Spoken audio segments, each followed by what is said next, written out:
In recent years, few topics have sparked as much international debate as Japan's decision to release treated water from the Fukushima nuclear plant into the Pacific Ocean. While Japan insists the release is safe, backed by years of scientific research and international endorsements, China has emerged as one of the strongest critics of this plan. But now, under mounting pressure, Japan seems to be reconsidering its approach. This has left many people wondering, is Japan caving to China's demands? Let's rewind and look at the origins of this controversy. The Fukushima Daiichi disaster in 2011 left a legacy of radioactive waste, and after years of managing this waste in large storage tanks, Japan is running out of space. The solution, Japanese authorities argue, is to treat the contaminated water and release it gradually into the ocean. Experts claim that once treated, the water would contain only tritium, a radioactive isotope that many scientists argue poses minimal risk when diluted. In fact, they point out that other countries with nuclear plants release tritiated water routinely. But China isn't buying it. Beijing has condemned the plan, claiming that the release would endanger the marine environment and affect fishing communities across the region. Chinese officials have pointed to potential health risks for people and ecosystems alike, warning that Japan's actions might lead to long-term consequences beyond Japan's shores. China's reaction has even sparked anti-Japanese protests within its borders, and Beijing has imposed bans on Japanese seafood imports. This strong opposition has put Japan in a tight spot, both diplomatically and economically. So, why does Japan appear to be shifting its stance? Some analysts argue that Japan is being cautious, attempting to prevent this issue from escalating into a full-blown diplomatic standoff. Others see it as a pragmatic response to economic pressures. Japan's fishing industry is already feeling the impact of China's import bans, and with Japan facing economic challenges on other fronts, the last thing it needs is a boycott from one of its largest trading partners. As a result, Japan seems to be considering more diplomatic ways to proceed, ways that might include delaying the release, altering its methods, or at the very least, increasing transparency. But let's consider this from another angle. Is Japan caving to China's demands, or is it engaging in smart diplomacy?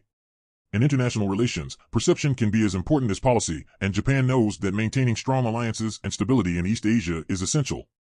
If Japan appears dismissive of its neighbors' concerns, it could face backlash not only from China but from other countries that are watching closely, especially those with strong environmental movements or vested interests in Pacific fisheries.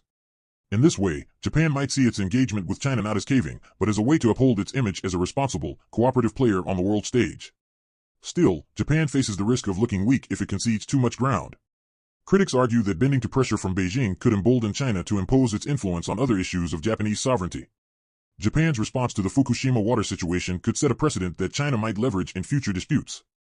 The stakes here aren't just about the environment, they're about power, influence, and national pride. But there's more to this story.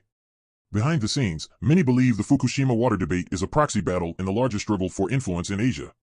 China's criticism of Japan's plans may reflect broader strategic interests, an attempt to undermine Japan's standing in the region while presenting China as the true protector of environmental and public health standards. China's vocal opposition also resonates with anti-Japanese sentiment among certain segments of its population, a convenient way to stoke nationalism domestically. And where does the global community stand? International bodies like the International Atomic Energy Agency, IAEA, have reviewed Japan's plan and declared it safe, with the agency's head even emphasizing that the treated water meets international standards. Yet, the complex geopolitics of Asia mean that global assurances are not enough to sway everyone.